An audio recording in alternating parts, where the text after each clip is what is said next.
Good morning students, my self Tanuja. मैं आप सबका स्वागत करती हूँ sunrise public school online classes में। आज हम पढ़ेंगे क्लास 6 में हिंदी व्याकरण के चैप्टर फर्स्ट भाषा, लिपि और व्याकरण।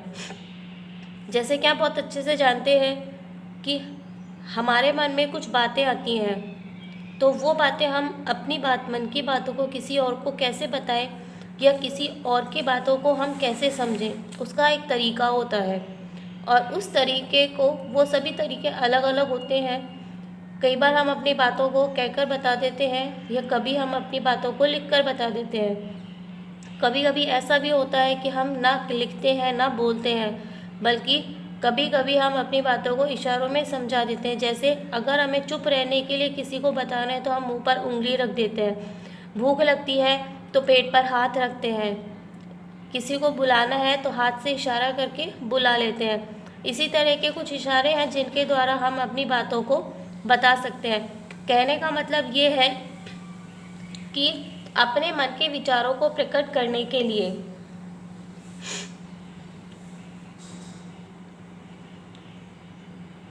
मन के विचारों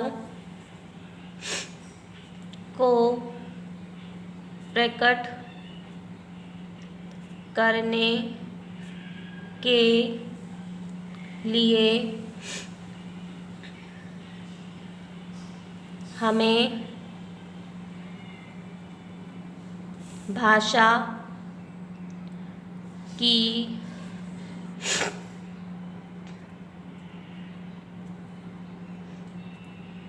आवश्यकता होती है।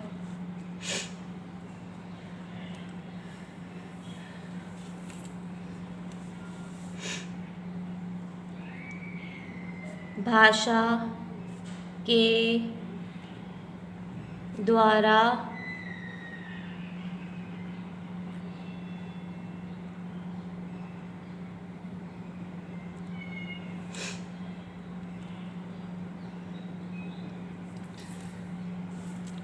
भाषा के द्वारा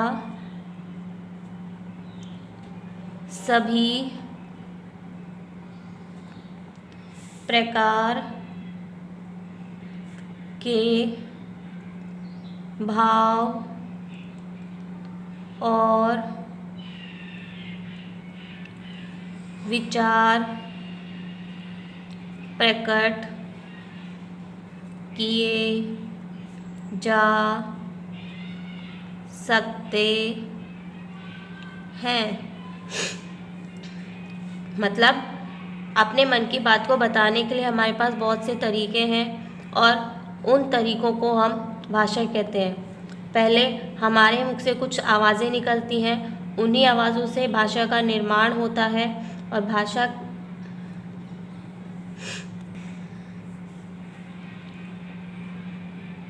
पहले मुख से कुछ ध्वनियाँ निकलती हैं और फिर उन्हीं से भाषा का निर्माण हुआ। इस प्रकार भाषा के द्वारा हम अपनी बात दूसरों तक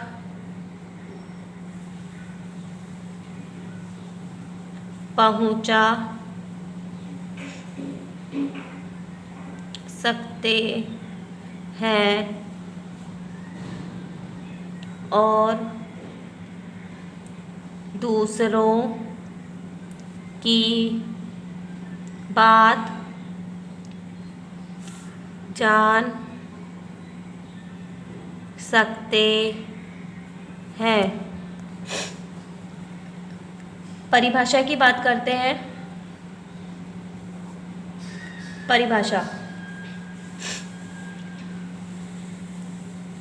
भाषा वह माध्यम है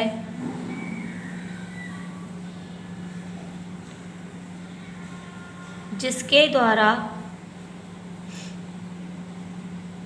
हम अपने भावों तथा विचारों का आदान प्रदान करते हैं। अर्थात कहने का मतलब ये है कि भाषा वह माध्यम है, वह साधन है जिसके द्वारा हम अपनी बात दूसरों तक पहुंचाते हैं और दूसरों की बात हम समझते हैं। भाषा के द्वारा हम लिखकर और बोलकर अपने विचार प्रकट करते हैं। अब देखते हैं हम भाषा के रूप। भाषा के रूप: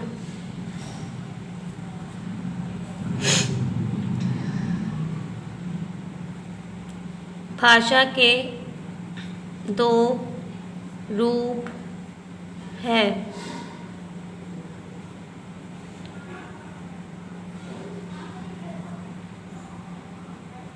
मौखिक भाषा,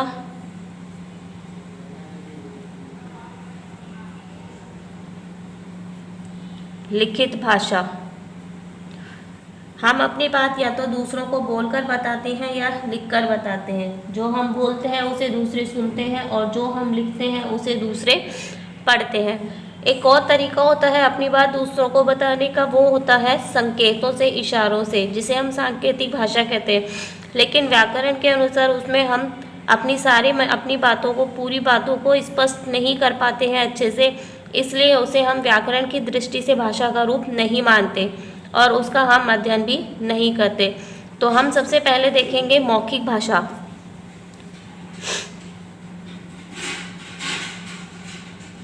मौखिक भाषा। मौखिक भाषा में स्टूडेंट्स जब हम अपनी बात बोलकर और अपने बात को बोलकर दूसरों तक बताते हैं, इसे हम मौखिक भाषा कहते हैं। जैसे हम आपस में बातें करते हैं या किसी का भाषण सुनते हैं या कहानी कहते हैं, समाचार कोई किसी को सुनाते हैं, तो ये सभी जो बातें होते हैं, सभी जो कार्य होते हैं, ये सभी मौखिक भाषा के अंतर्गत आते हैं।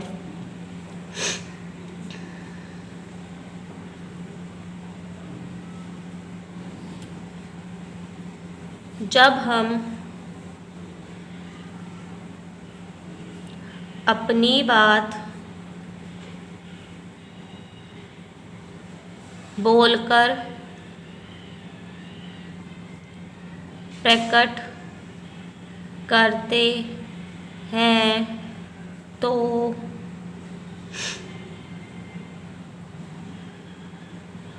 उसे मौखिक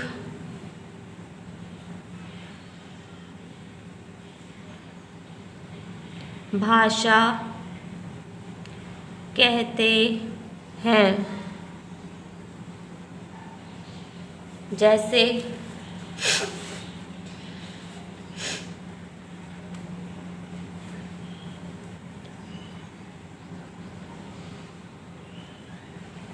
बातचीत,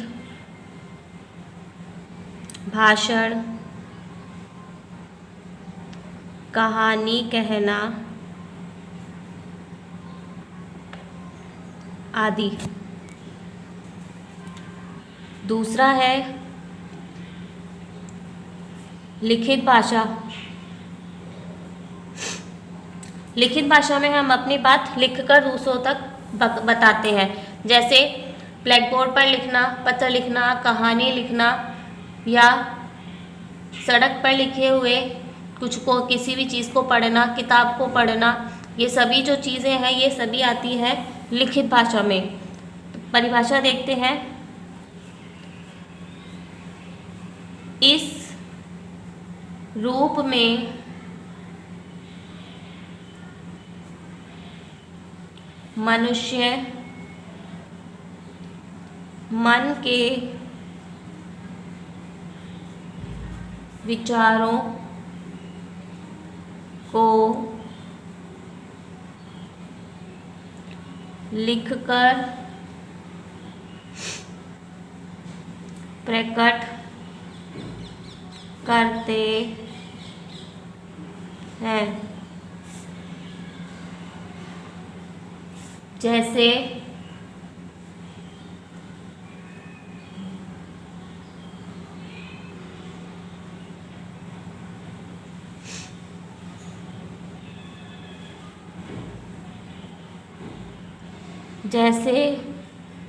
ब्लैक बोर्ड पर लिखना, पत्र लिखना, निबंध लिखना आदि।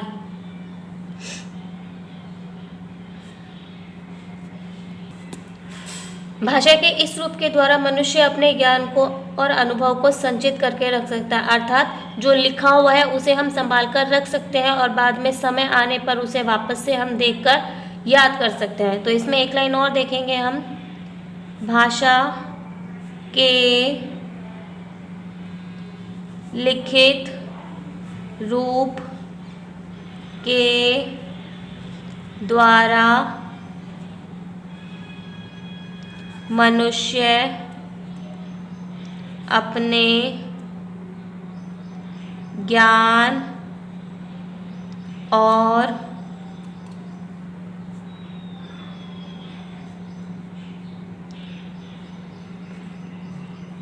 अनुभव को संचित करके रखता है। अब देखते हैं हम विभिन्न भाषाएं।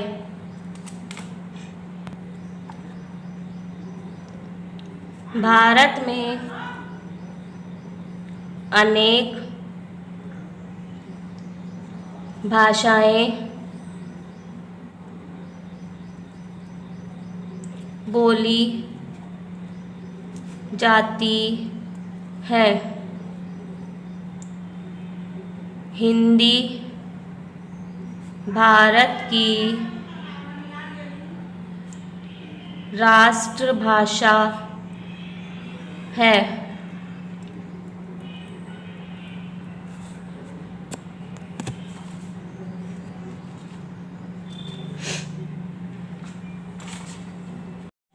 संविधान में हिंदी को राष्ट्रभाषा भाषा का दर्जा दिया गया है।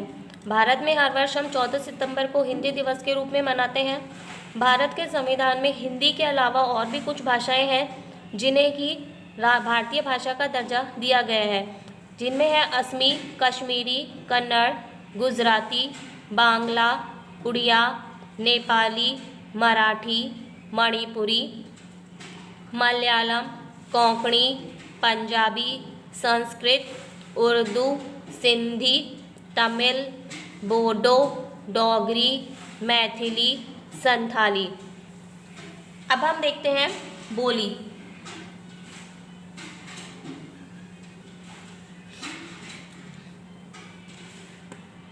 स्टूडेंट्स, बोली भाषा का क्षेत्रीय रूप होती है। सब जगह पर अलग अलग जगह में अलग अलग छोटे छोटे राज्यों में अलग अलग बोलियां बोली जाती हैं, भाषाएं बोली जाती हैं। सब अपने हिसाब से अपनी बोलियां तय कर लेते हैं। तो ये जो अलग अलग छोटे छोटे क्षेत्र की जो छोटी छोटी भाषा होती है उसे हम बोली कहते हैं।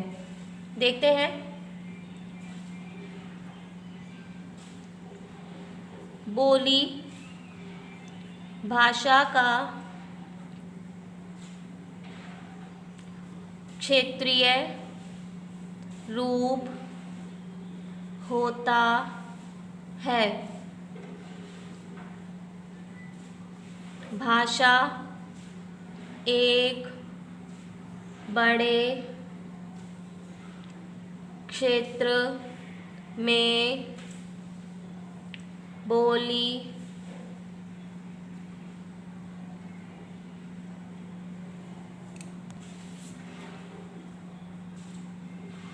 जाती है, परंतु बोली का क्षेत्र सीमित होता है।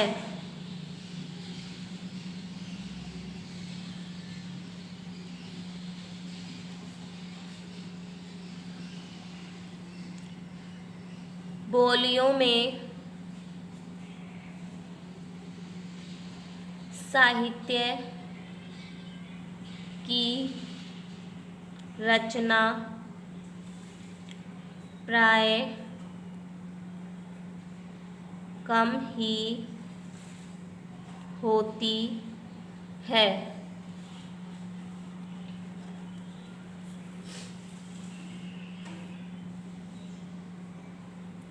जैसे पहाड़ी,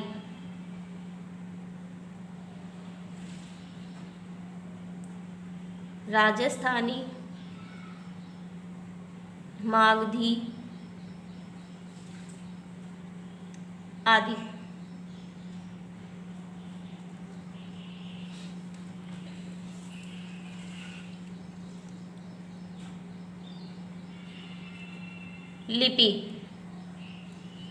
लिपि होती है जो हमारे मुख से आवाज़ें निकलती हैं, उन आवाज़ों के लिए कुछ निश्चित चिन्ह निश्चित किए गए हैं, और उन चिन्हों को जो लिखने का तरीका होता है वही तरीका लिपि कहलाता है।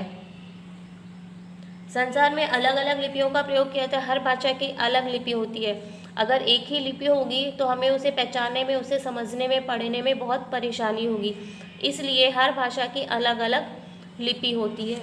देखते हैं लिपि।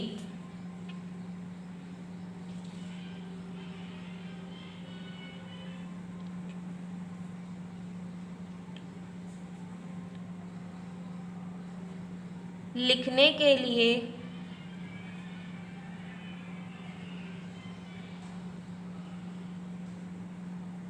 मुंह से निकलने वाली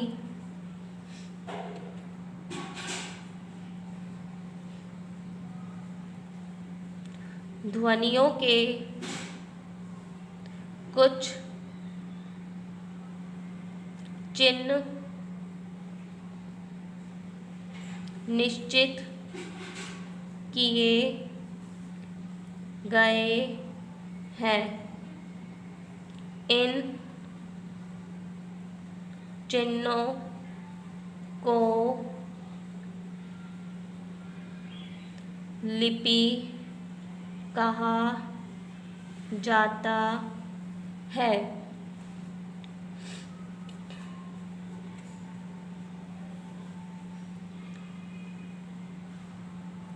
अलग अलग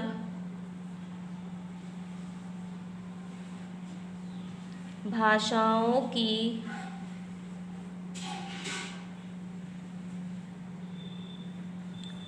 अलग अलग लिपि होती है। जैसे हम देख सकते हैं हिंदी, संस्कृत, मराठी, नेपाली, इन सब की लिपि होती है देवनागरी।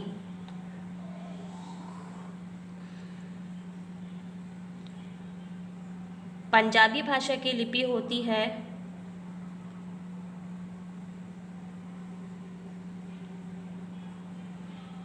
गुरुमुखी।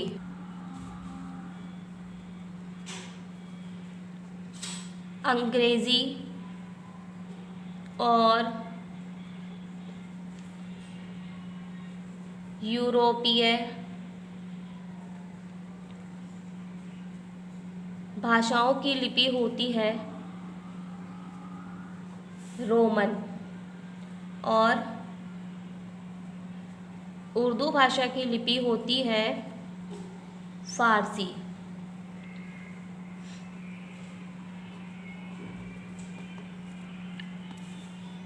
आगे आता है व्याकरण।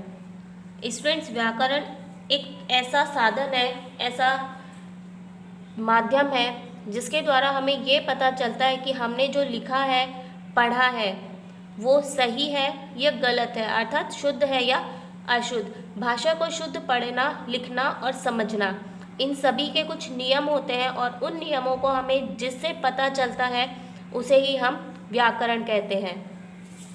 देखते हैं इसकी परिभाषा।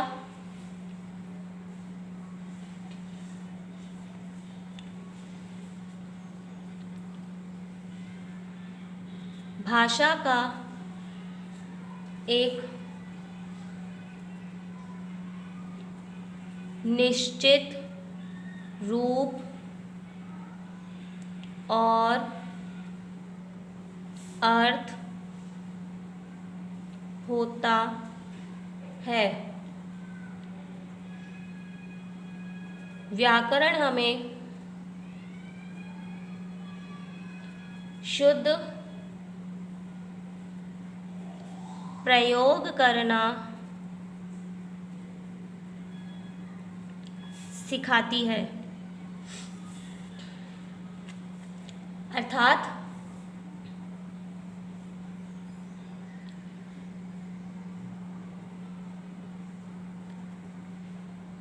व्याकरण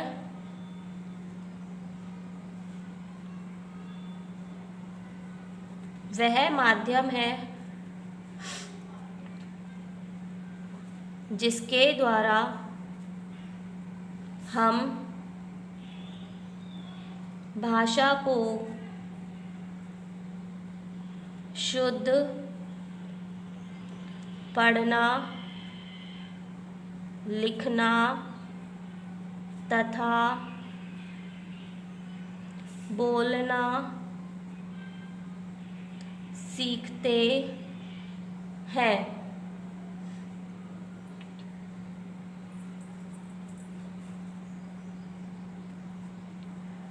उदाहरण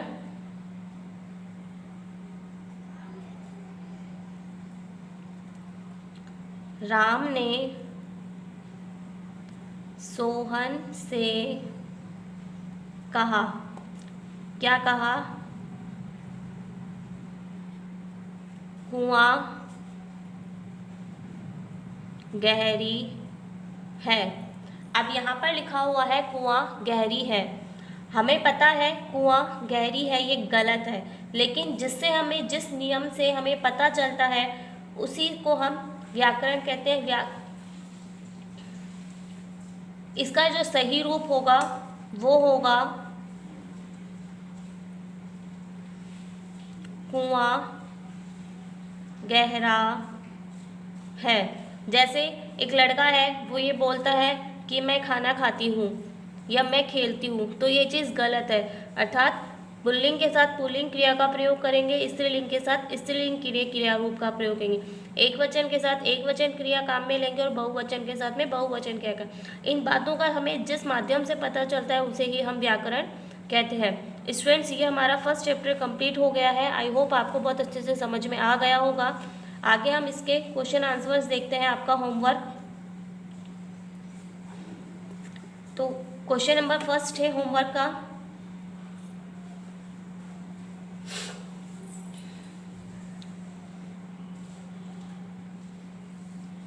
आपके विद्यालय में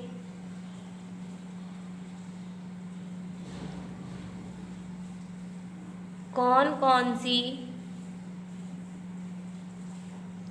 भाषाएं पढ़ाई जाती है,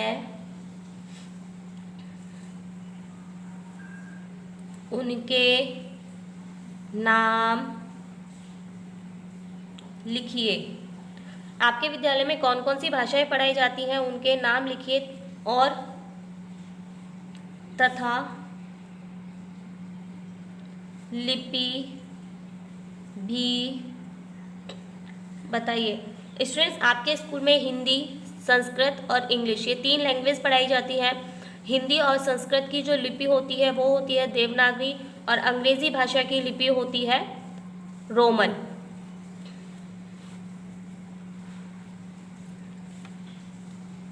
नेक्स्ट क्वेश्चन है,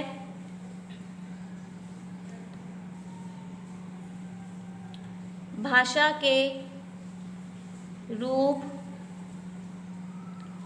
कितने हैं, उनमें अंतर बताइए।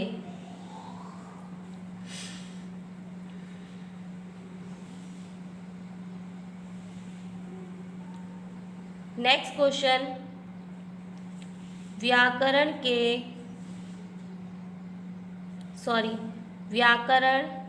क्या सिखाती है। नेक्स्ट क्वेश्चन,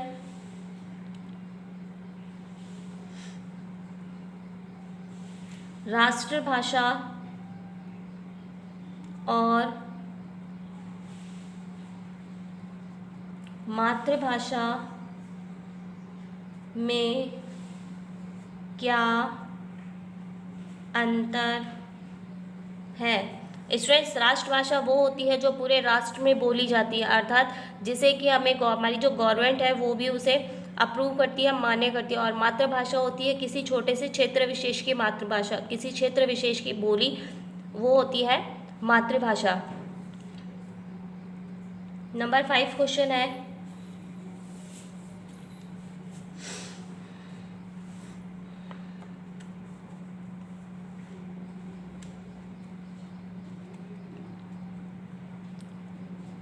निम्नलिखित राज्यों में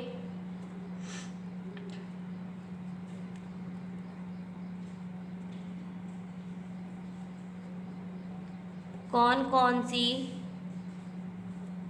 भाषाएं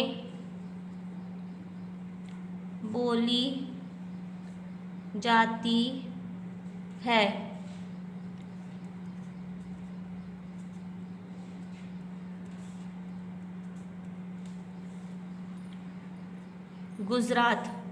गुजरात में बोली जाती है गुजराती। उत्तर प्रदेश में 2 लैंग्वेज हैं, एक तो हिंदी और दूसरी है उर्दू। असम की है असमी। राजस्थान की राजस्थानी भी कह सकते हैं और मारवाड़ी भी। बिहार में भी उत्तर प्रदेश के जैसे ही हिंदी और उर्दू 2 लैंग्वेज हैं। केरल की भाषा है मलयालम। स्टूडेंट्स, ये हमारा फर्स्ट चैप्टर कंप्लीट हो चुका है। अपना होमवर्क कीजिए और उसे चेक करवाइए। And I request to all the students and parents, please purchase your books. जितनी जल्दी हो सके अपनी बुक्स परचेज कीजिए ताकि हम अपनी स्टडी को कंटिन्यू रख सकें। Thank you and have a nice day. God bless you.